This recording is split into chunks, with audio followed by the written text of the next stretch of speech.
Welcome, ladies and gentlemen. We are live for another edition of the Wrestling Underground podcast. We're living up to that name this week as we are going to talk about the midline. That's the Solo Sokoa bloodline. We need to have a serious conversation about whoever tailors this man's attire because they're not making him look good. We're going to be talking about the Tonga twins, no relation. The NWA possibly getting back on TV, whether or not TNA has rebounded since the exit of Scott D'Amore, and more. But first, let's talk about that midline. I've so I kind of have the stance where I don't think there's, with the exception of bad people in wrestling, I don't think there's bad wrestling outside of death matches. I think death matches are stupid as fuck. I think they can be individually great. I think a promotion of them, I think is stupid. But I digress. So I generally try to stay kind of even keel. There's a lot going on in the WWE that I like right now. I like Cody's run. I think that's great. I do think it's having adverse effects on the LA Knight. However, I don't know why I don't know why a bunch of mid carders. Sorry, Marcus, are feuding over the world heavyweight title. I know you're a big Damian Priest guy. I don't know why the belt's not on LA Knight. I don't know why he's not being featured on SmackDown. I don't know why Cody's on SmackDown. I do know why. Obviously, because SmackDown's the A show. As much as people want to conflate otherwise, it's the A show. Cody wouldn't be on it otherwise. So there's just, there's a lot of good in there. I like the stuff going on with Chad Gable. Ron Killings is fantastic. I'm excited to see what Dominic Mysterio does. So much interesting stuff, right? Yet this thing that seems to be getting the most headlines on SmackDown is the new Bloodline. But over the course of the last 4 months, the shine has come off the Bloodline in a lot of ways. I think one of the things that people often forget is how Roman Reigns is the antithesis of a horror movie. Not a good one. Not one that creeps you out and stays with you, but just a horror movie. You might be afraid of it for a little while. Jump scares might get you, but you see it once and you know what to expect. And that's essentially what Roman Reigns became. It was never about the matches being good. It was about whether or not this would be the end of his run. In fact, I would argue that until the pressure started to come on, much the same The Undertaker's WrestleMania streak, the matches weren't good for a long time with Roman Reigns. And even during his apex as a champion, I don't think they were good. I think the excitement of him possibly losing it was the draw. I don't think his skill set was. And I think when it became obvious that Cody was going to take the belt off of him, I think he lost a lot of luster. And I think that's one of the reasons why a lot of people were excited for the Usos and Roman's feud. But as we saw more of those matches, I can say, I don't know if you'll agree with me, but you can, you can't. It's up to you. You decide. I believe that the matches don't look good in the light of day, especially after we've seen Jey Uso essentially shit the bed in like 3 straight high-profile matches. And Jimmy Uso, for whatever reason, even though he's pretty much the red version of Jay, is kind of forgotten about. Now, I know he's hurt currently, but still. So now we've gotten to this point where Solo Sikoa, who hasn't won since 2 summers ago, where he's more of just a presence, an omnipresence, a poorly dressed omnipresence at that, has somehow convinced Paul Heyman that he's, Pacific Lesnar over here. And what we can't say about Solo Sikoa is that he can wrestle, because we haven't really seen him wrestle a lot. And when he does, he loses. And he's kind of been like the angry little brother who tells everyone, my brother's going to beat you up when he comes back. Because I don't think anyone's afraid of Sikoa. And that's the funniest part about this thing, is because he dresses like he's got hand-me-down suits from Rosie's days traveling on the road. He's got gloves that I think he stole from The Undertaker. Like, he looks like a hodgepodge of all the things that should not... Like, this dude should not be trying to look like a wannabe Italian gangster. He should be looking like he's Solo Sokoa, whatever that should be. Instead, we get this ratty amalgamation. It's not great, even a little. And then they brought in Tongaloa, who is about as enticing in the ring as a 30-day-old piece of beef that's not been refrigerated. The bright spot, which you and I will agree on because we know each other, is Tama Tonga. He is fantastic. He's crazy. He's a lunatic, and he's stealing the thunder from Sokoa. And it's gotten to the point where there's a rumor going around that the reason why Jacob Fatu hasn't been debuted and joined with the Bloodline is because they're afraid that Jacob Fatu would surpass and usurp Sokoa. And I think that's a fair concern because we've never seen Sokoa do anything in that ring that would make us go, yep, he's got that. We've seen that from Fatu. We know Fatu can do crazy madness. We don't even know if Sokoa can dress in appropriately sized clothing yet. I think it's fair to say that this bloodline is as mid as it gets. Now, it's only my opinion. I don't speak for both of us. I do want to hear what you think of the bloodline, though, Marcus. From the Sokoa as a leadership to the rumor that Fatu may be too big of a presence to put in the group, to Tongaloa, and any praise you have or any criticism you have. Yeah, I'm not. I got an appreciation for Solo, particularly for the position he got put in. But I'm starting to wonder now, coming off this conversation that we had both before we came on and now listening to you go through it again, if maybe he did need to spend more time in NXT, build up more of a presence and get more high profile matches and just a lot more stuff in general up under him. I understand why they did it because ultimately he was there to kind of serve a larger purpose for the Bloodline storyline, but I wonder how much of that kind of undercut his individual development. Because, talking about it, like, just on the dress code alone, it's like, it's not 3-minute warning, it's like a 30-second false flag type of deal. Yeah, it just, the look is a bit off. He almost kind of needs to kind of go back to his Samoan swag, if you will, instead of the kind of the Pacific Islander thug boss, if you will. But yeah, it's interesting. He's kind of like his brothers in a sense of he was more interesting and intimidating to watch in the context of the Bloodline story when Roman was there. Like on his own, like talking about him being on his own is more interesting than watching him being on his own. So him kind of being the enforcer of these twin brothers and potentially being some type of off-kilter scare tactic for Roman that they tease every now and then is more interesting than watching him actually beat a guy, particularly when following all that. He essentially was the fall guy for the group leading up to all the big matches that they had leading up to WrestleMania.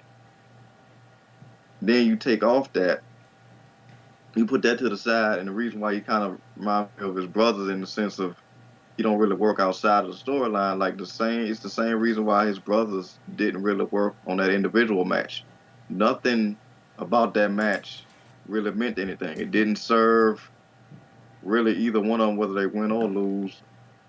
And it didn't really do anything for the Lord of Bloodline storyline. It wasn't even really a part of it. It was just kind of like a brother's beef they had to get off. And the fact that they got the time cut hurt it as well. But ultimately, like I said, the fact that it's just one move of difference between them, it looked like somebody was going to be pressing like left trigger and X for the whole match. So, yeah, it's not that good. I get what they're doing with Jay, and I like Jay, and I like the swag that he's cultivated on his own and whatever, but they really are pushing Jay heavy, and I think a lot of his momentum is carried, much like what we got with Rude and some others, by just how the reaction he's getting with his theme song, particularly coming off that France trip. And like I said, I like Jay. He's far more interesting at this point than his twin brother. But to me, knowing everything that we know, seeing what we've seen, if I'm booking a match between him and Ilya Dragunov, he ain't beating Ilya Dragunov. But I know why he beat Ilya Dragunov. They're not gonna give these NXT call ups too much too soon. And I think somebody like going look back in the past of what happened with Kevin Owens, that was almost an anomaly. They haven't really done nothing like that since. And I don't think they really want to because they don't want anybody to burn out too fast. Getting to Tama almost has too much swag at this point, to the point where it's like they almost would have to bring Roman back or Jacob to kind of match it. Because even when he's not trying, it's like your eyes are kind of beamed towards him because of the mannerisms, the expressions, the little idiosyncrasies that kind of just make somebody like that a star. Like even when you go back to his stuff in New Japan when he was far more talkative, obviously because he wasn't an enforcer, the guy just oozed charisma. So um, yeah, he does feel like he's overshadowing Solo, but he's also being tasked to do more than Solo because Solo is now playing this over under boss that he never really had the credibility leading up to this thing to do. Tonga Loa, God bless him, but he's kind of just there to do what they did with Solo, except less because we know far less about him. So he's just there. And with the Jacob Fatu of it all, I don't know if they really can afford to bring him in. Because if Solo, like I said, if Solo is like pre Umaga or the I guess those Dragon Ball fans who know, if Solo is the fat boo version of Umaga, Jacob is the kid boo version of Umaga. And I don't think anybody wants them problems. So yeah. That's pretty accurate. Yeah, they did. One last thing, they probably do want to bring him in, but they want to give Solo time to kind of build some of that momentum because, like as you pointed out, you can't tell us he the man when he's been on his back for the last however many months. Like you gotta enforce it as enforcing name only. So I'm guessing they're trying to build that up, and God bless him. Paul Heyman's helping with that because nobody sells fear or pisses running down my leg, even though you can't see it better than Paul Heyman. But I think the minute Roman comes back and knows that the Usos, or they bring in Fatu, everybody but Thomas kind of going to probably take the back seat. I don't think you're wrong, and I think one of the things that they could do is actually turn this into a legitimate civil war, where you have Sokoa end up betraying the Usos and Roman by siding with the Tongans, and then bringing in Jacob Fatu as like the underboss or whatever you want to call him, the higher power of the Samoans, if you will, and then doing a feud with that, and then maybe bringing in some more help on the other side because like I think the idea is to bring in Roman as a face going forward, and maybe what you Yeah, do is you have Jacob Fatu side with Roman and the Usos, or maybe even just one of the Usos, and then you have The Rock side with Tonga and Solo and whatnot. So I think you could do something like that. But that's long term, and that's only if you can get Sikoa over, and that's only if you start booking him in matches. Because I don't remember the last time he wrestled, and I don't remember the last time he looked good when he did. So, you may not be wrong about him being called up too soon. yeah, and it's interesting because they also almost like pre-pigeonholed to Rock's schedule. Mm-hmm. So depending on if they can or can't implant the Rock, it's almost like if Solo's not the tribal chief that he's alluding to or whatever, it's either going to be the Rock or Jacob. But Jacob's going to have the far more obviously the availability, so they might be building towards that. But to your point, they definitely probably go bring Roman back as a face, as the crowd is almost teaming for it at this point. And like I said, I like Jay, but when it comes to him and his brother, they just better together. The individual, it's working far better for Jay now, but they're pushing him in that direction. He has the larger narrative, which is why I think the reason why he beat Ilya. Um, and now we got him versus Gunther instead of Ilya versus Gunther. They're probably trying to milk that. Uh, kind of pad that out until potentially WrestleMania or something, which I wouldn't blame them because the match almost goes too hard to just kind of put in a tournament. But yeah, it's gonna be interesting exactly seeing how they're gonna do that because again, it's also a thing of they're also now on different brands. But again, when does that ever matter, right? So yeah. So with that said, let's pivot a bit and talk about some other Tongans. So I think this is like the second time in the history of our show we're talking about WoW. Here we are though. So recently, the Tonga twins, Chaos and Kona, they're a tag team for the All Women's Promotion, Women Wrestling. It airs on the CW, and for me, it airs on Saturday mornings. I don't know about the rest of y'all. They have recently departed the promotion. They said that while quote we will be speaking out soon, but for now we will leave it here to all the women who are scared to speak up. We stand for you. You will no longer see us on WoW because we spoke up. You can't do this to good people who sacrifice their family. So evil. Mess with us, you mess with our kids' family, and that's personal. Wait on it. The Tonga twins are free agents. The marathon continues. So it was a little odd what they said. And first thing I thought of was pay, right? When you have a promotion as small as WoW is, and with how tight the budget is, pay seems like it's going to be the first thing that pops up. Not necessarily true, because another talent, Simone Williams, accused the twins of bullying and harming other wrestlers. She says, quote, WoW has many flaws and has had a ton of growing pains with good and bad decisions along the way, but what's happening right now is not right. The Tonga twins were let go. They did not quit. The Tonga twins were called out because of their actions, their own actions of bullying talent, threatening talent, and acting off-brand online. All of which is well documented and hopefully for their sakes don't make it online. Women's empowerment is about burning a company down and taking everyone's job away from them because you didn't like being told no. When just hours before being let go, you're sending a locker room leader motivational speeches in a company-wide group chat. WoW has a long way to go, it's clear. But I'll be damned if I let the ego too very well treated and push talent speak on our behalf out of spite. So things get up a little bit more with Chaos Tonga, one of the twins taking to Twitter saying, when standing up about a man in an all-women's locker room who threatened us makes them switch up on the Tonga twins. To everyone who reached out to us and told us their truth, thank you. It gets a little more wild because Kelsey Lynn, another wrestler for WoW, has left the company. This is from postwrestling.com. Kelsey Lynn, aka Vicky Lynn McCoy, tweeted out that she's no longer part of the promotion. She shared similar comments to what Kona and Chaos put out, which is speaking up leads to being released. I wanted to let everyone know I'm no longer with WoW. Speaking up equals released, especially after what happened to the Tonga twins. I can no longer be silent, but now, fuck WoW. Exploitation does not equal empowerment. Former WoW World Champion Simone Williams released her own statement. She claims that Chaos and Kona released and did not lead the promotion on their own.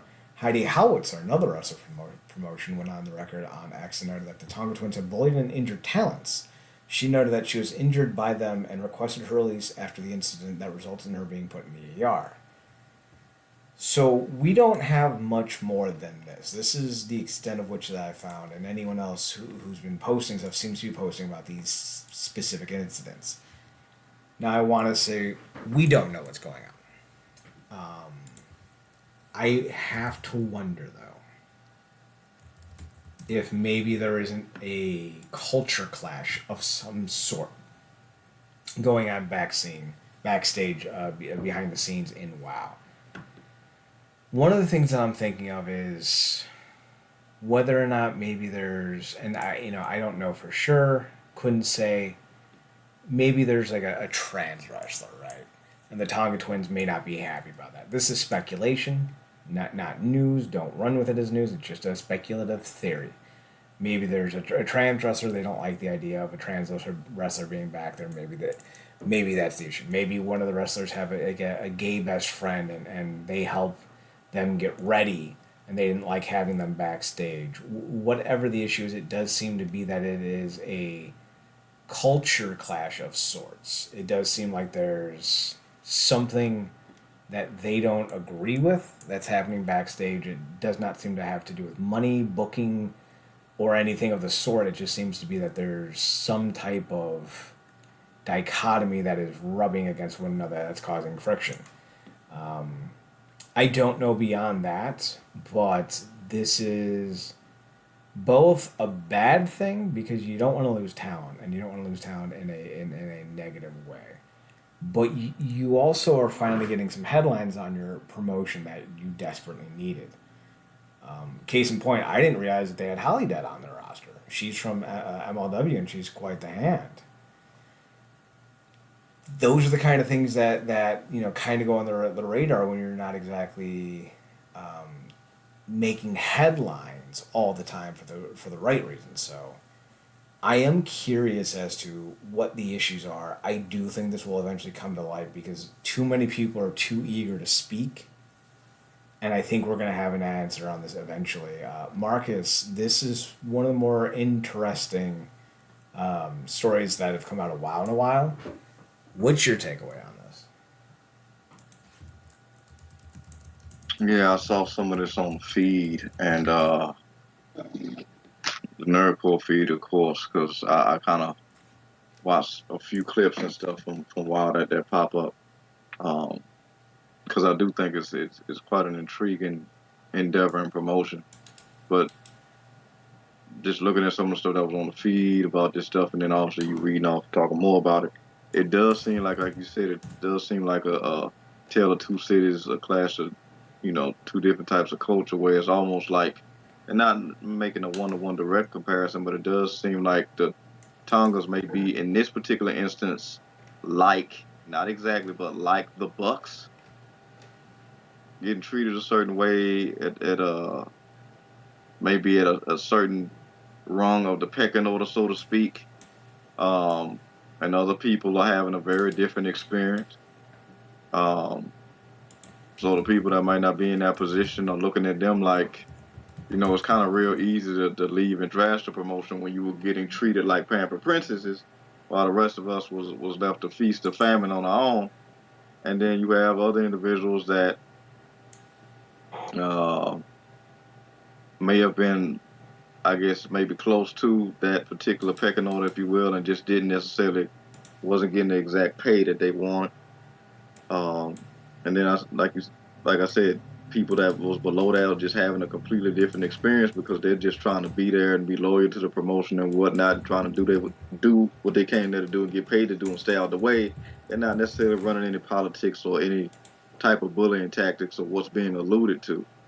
Um, for people who, like I said, who wasn't necessarily getting pampered in that way. So um, that's never good because you never want to set a situation where people don't feel like they're on equal footing. And also, like you said, you got people that are there is there's levels, as people always say, but you also don't want people on your roster to feel alienated or like they aren't as important as anybody else because everybody it's a team sport, team effort, that whole deal.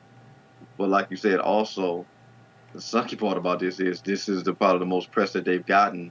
Correct me if I'm wrong. Since we heard names like AJ Lee and Tessa affiliated with Mm-hmm. them, and those two are no longer with the promotion. If I'm correct on that, so this being the most press that they've had is good as it is bad because you don't want. This is not the type of stuff you never want to lose people, but you never want to lose people in this way because it stops you from getting new people. Because obviously everybody wants to work, but nobody wants to deliberately go in an environment where it's toxic or, not necessarily the juice ain't won't be worth the squeeze for likely, a promotion that should be probably doing better than what it is, considering the fact of, like you said, some of the names that have passed through there, the narrative with the company, but even somebody that worked there said they got a long way to go. So maybe this could be a good thing if they weather this storm the right way, but they definitely need to close a lot of these gaps that are obviously there. If two of the top people are kind of coming out and speaking negatively against the thing. So it sucks. Like I kind of I root for Wild because it's another place for people to work, particularly women to work that wouldn't necessarily get in any of the more prominent spaces that we also cover. But I also wouldn't want the promotion to exist with that much toxicity that it's causing that much, type of corruption or whatever. So, because we all knows we done covered enough of that. Yeah, and it's going to come down to what the full weight of these accusations are and what exactly is happening. Because we don't know. We can speculate, which is all we're doing, but we don't know the true depths of what's going on. Could be a variety of issues. Could just be as simple as the Tonga twins have upset enough people with their behavior. It could just be that they don't like what they're seeing and they're standing up for other people. Who knows? But right now, it's very much a she said, and we're going to have to see how this plays out over time. Speaking of playing out over time, Marcus, the NWA. It's the one promotion that refuses to quit. Some of us wouldn't mind if it did. Others kind of like it.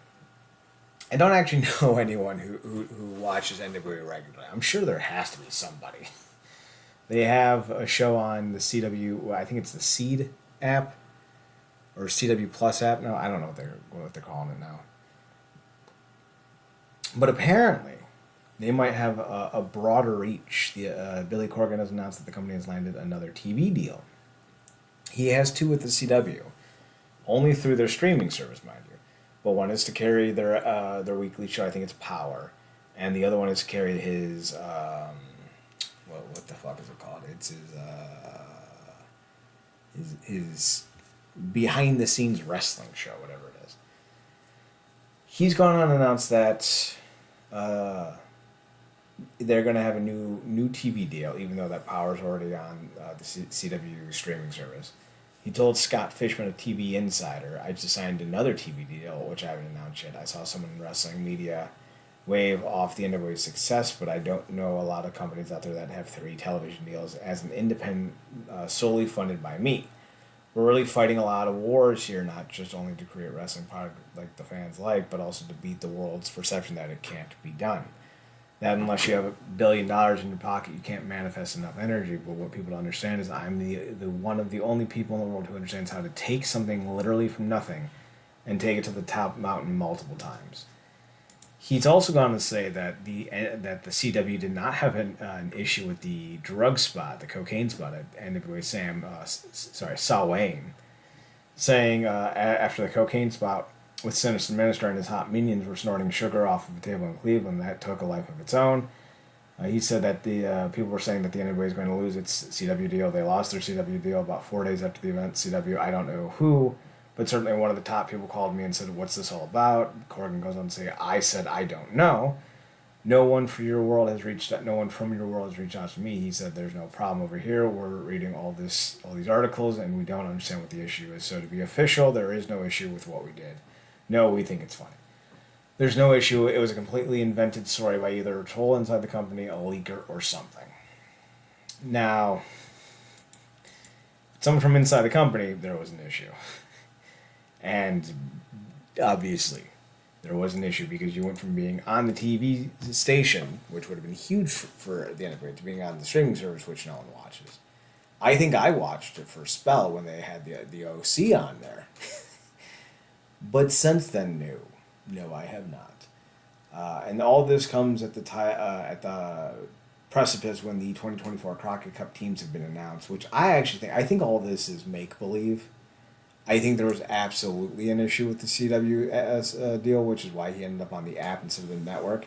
I think he knows that. I think he's doing his best bluster to try to make good with what he got, because I don't think he would be looking for another TV deal with a non-CW network if he was happy with the service he was getting. Plus, it should be noted that just because you have 2 TV deals doesn't mean that you're doing well, because a lot of times, at least what we see in wrestling, sometimes you have to pay for your own spot. So we don't know if the CW is paying the NWA, and if so, how much. So let's not pretend that a TV deal is the end-all be-all, because if you're paying more money than the TV deal is worth to put on a product, you're clearly not making the wage you think you are. That being said, the Crockett Cup's coming up soon. The 16 teams are going to be Blunt Force Trauma, which is the number 1 seed taking on the play-in. The number 8, the Fixers, taking on Maxi Impaler and Judias. I'm pretty sure that's Gunner's whole TNA tag team partner, Mikhail Judas. Number 4 is the Immortals taking on number 13, the Kids. Number 5, Daisy Kill and Talos taking on the Stew Crew. They're the 12 seed. Number 2 seed, Troy Murdoch and Mike Knox taking on 15 seed, Miserably Faithful. Number 7 seed, Tim Storm and Jack Stain taking on the number 10 seed, the Looks That Kill. Number 3 is the Southern Six taking on number 14, Slime Balls. Some of these names can't be real, man. And number 6, the Savages of Samoa taking on the number 11 seed, the Country Gentlemen. With all this being said, Marcus, the Crockett Cup of all, the TVs and whatnot. What's your takeaway? Do you think we're finally going to get the NWA on proper television?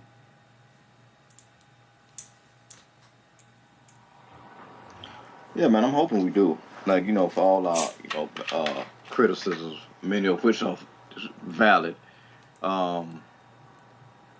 We don't want to see these guys lose. It's like we're just coming off conversation with wow. We want these places to exist and thrive because there's more places for the people in the industry to work. And it's just another alternative because it's different strokes for different folks. It's all phone takes on a lot of different points, and not everybody's interested in all the same stuff. So it adds to the variety of it all. But yeah, even though we've clearly not invested as we once were in the NWA, very much hope it's a TV deal. Very much hope that it's not a bluff. And going back to your original point about the situation with the network, regardless to what is being said about that, it's just not a good look. Regardless, it's just not a good look. Optics is a real thing, and that was not a good look. So, aside from that, because like you said, we just don't know. He be putting out whatever type of spins he needs to. He is the head. It's kind of what he kind of needs to do sometimes to weather the storm.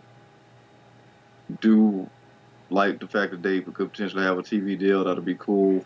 And as far as the Crockett Cup, coming off of us not consistently watching NWA, just after the many what feel like downfalls that they had, particularly going through COVID, like everybody, but specifically them. The Crockett Cup has been the one thing I've consistently at least tried to tune in to watch because it's the one thing I feel like they've consistently delivered on. And I think we both have a great appreciation for tag team wrestling. Even though I'm not familiar with majority of these teams, very readily apparent coming with some of these names that they got. It is still something I like to tune in to watch because it's like I said, it is something I feel like even with all the stuff that they get wrong, that's one of the things I feel like they do consistently get right, or at least try to get right. I'm going to give them an honest to God shot, I think. I really do like EC3.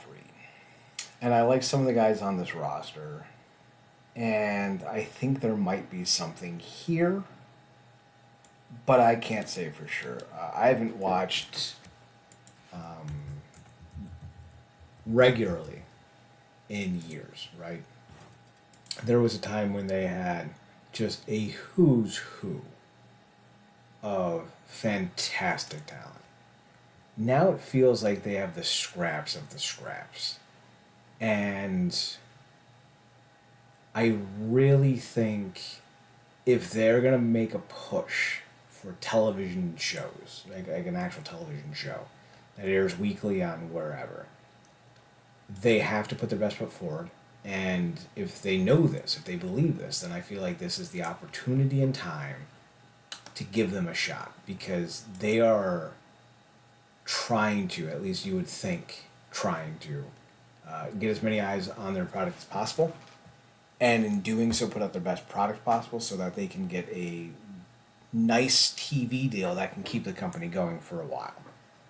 So we will see what happens going forward. Because it could be very interesting for the NWA and its fan base if this TV deal works, or worse yet, what happens if it doesn't? because eventually Corgan's going to run out of money, and he needs a reliable and stable source of income for this brand. So it's pretty close to make or break right now. Speaking of make or break, Eddie Edwards. Pay no attention to the photo we use. It says Eddie Edwards has re-signed. We are not under the intention that he has already re-signed a new contract. Just the one I wanted to use because there's apparently no real photos of him and Scott D'Amore online that I can see.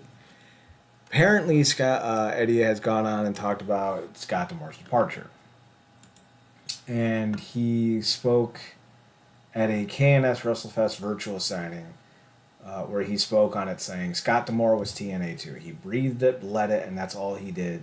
So losing him, and he's a great friend, and it was like losing a father in a divorce type thing.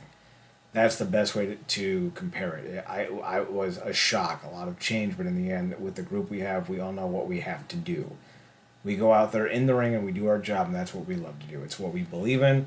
We all believe in the company, and in the wrestling world, things change. You never know when someone's going to leave or come back or whatsoever, so Scott puts so much into it. It's much appreciated, of course, but we're going to do what we do. We survived, and we want to thrive. That's the goal. Now, this follows off the footing of what Alex Shelley said, saying essentially he had to talk a few guys into staying, but also acknowledge that bookers change in the world of wrestling. The people who book the shows often do change. This has kind of prompted a question that with the current system storyline, with the addition of Nick Nemeth's brother Ryan Nemeth to the roster, and Matt Hardy and Mike Santana and Sami Callihan returning, we should be asking if TNA has rebounded enough after the Scott D'Amore departure. And it sounds like the locker room leaders are keeping things steady. Marcus, do you think TNA is back on at least stable ground, if not firm ground?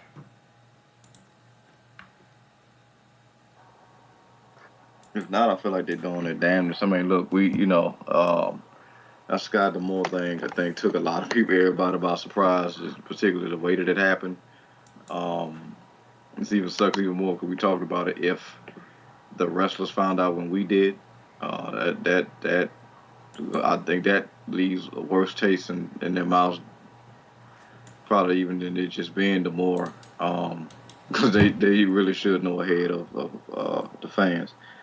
But I feel like they've done their damnedest to keep that momentum going. Like even as great as Scott D'Amore was, certainly for morale, and those seem to have like a personal relationship with everybody on the roster.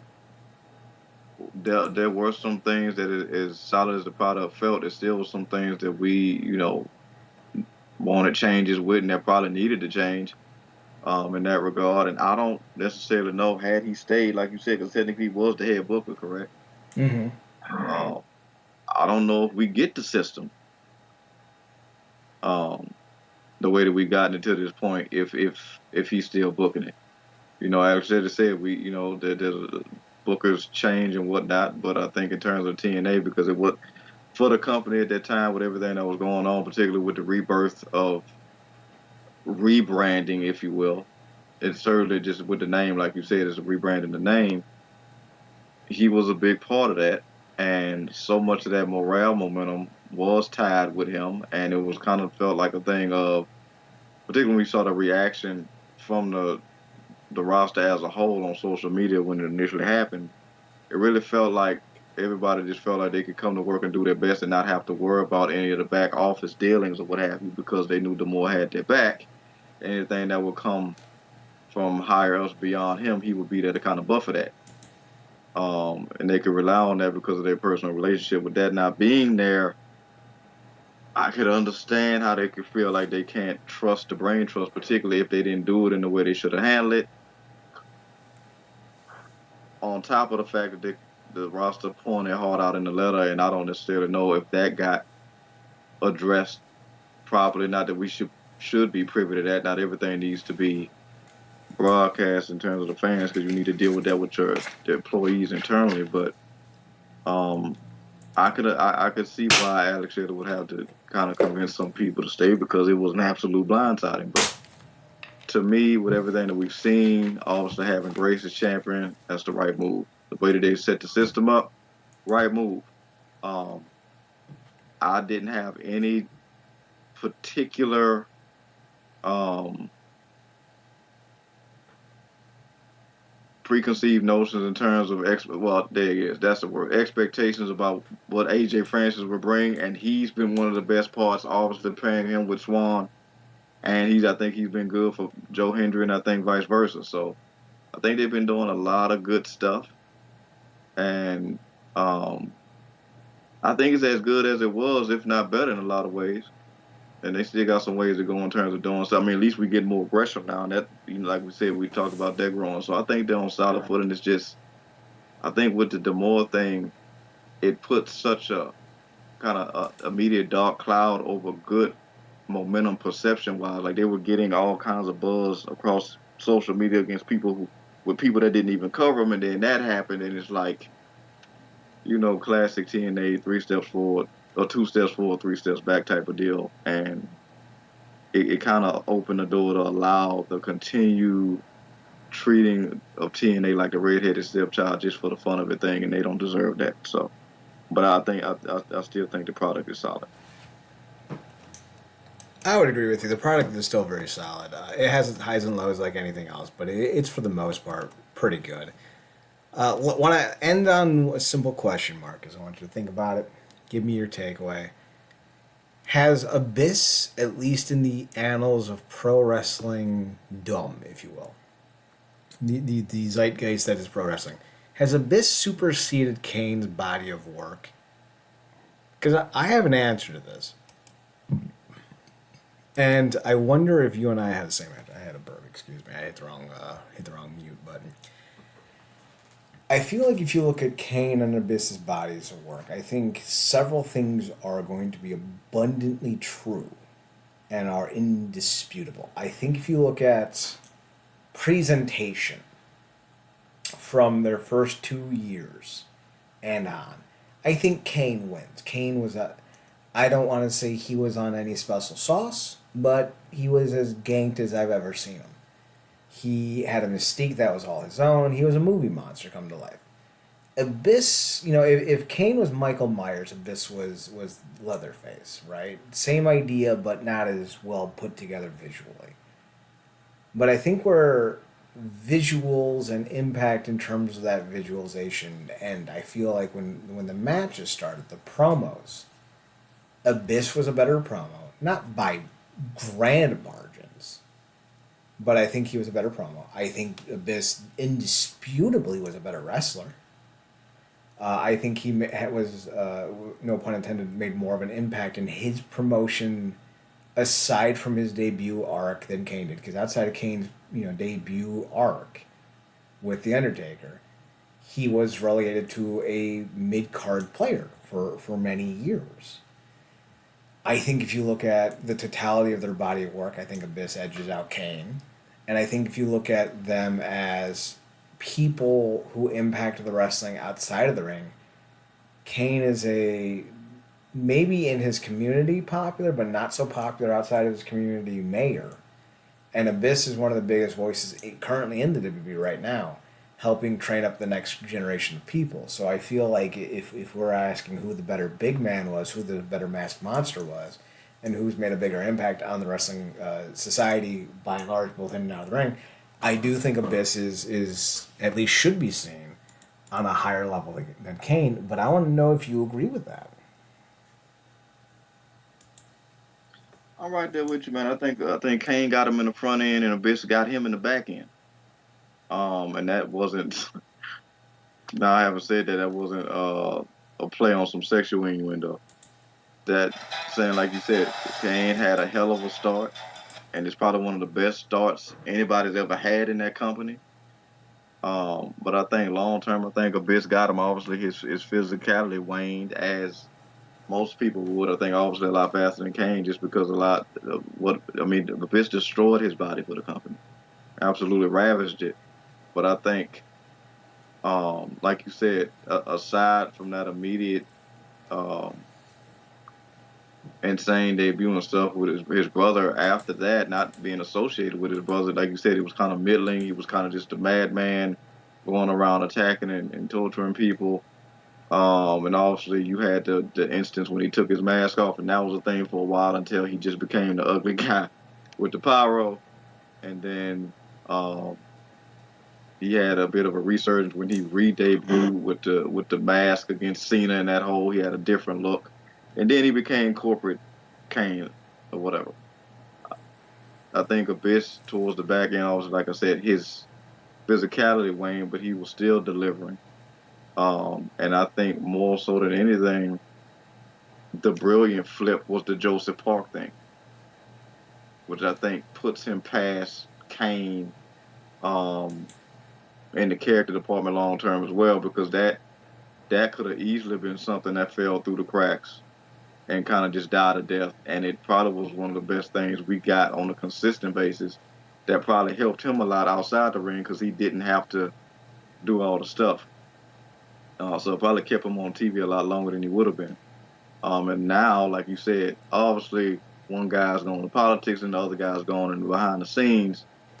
But I think Abyss edges him out because he's still lending a lot of his wrestling knowledge to the business. It's just not in the ring. Whereas Kane is kind of damn near really soured himself outside of what he did as the Big Red Machine. Soured himself with a lot of wrestling fans because outside of him doing anything WWE related in terms of that character, people don't want to hear from him. So, yeah. It certainly is one of those things that 10 years ago, I don't think we're having this conversation, but now I think it's well worth the time to have it, especially specifically with all Abyss has contributed to wrestling by and large over the years. A true Hall of Famer. TNA made sure of that. With that being said, I think we're done for this week. We will have another show next Tuesday at 9 p.m. for another edition of the Wrestling Underground podcast. You can find Marcus on his other podcast at the True Penny Show. You can find them on Twitter at True Penny Show, TruePennyShow on Twitter. And on his personal Twitter account, you can also find Marcus at Paradox Kid, PARADOXKID. That's me. I did it backwards this week, my bad. We will be. I'm on Twitter at Chad Nerdcorp, CHED NERD and on the Instagram at Chad Soto at CHEDSPHOTOHUT.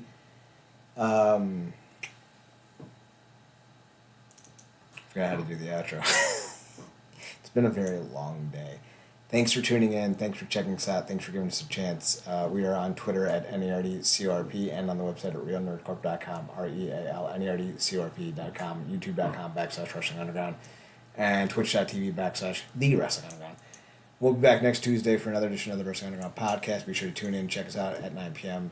going forward. We already did that part, so thanks for tuning in. Thanks for checking us out. Thanks for giving us a chance. Remember, always to watch more wrestling. There it is. I figured out the flow.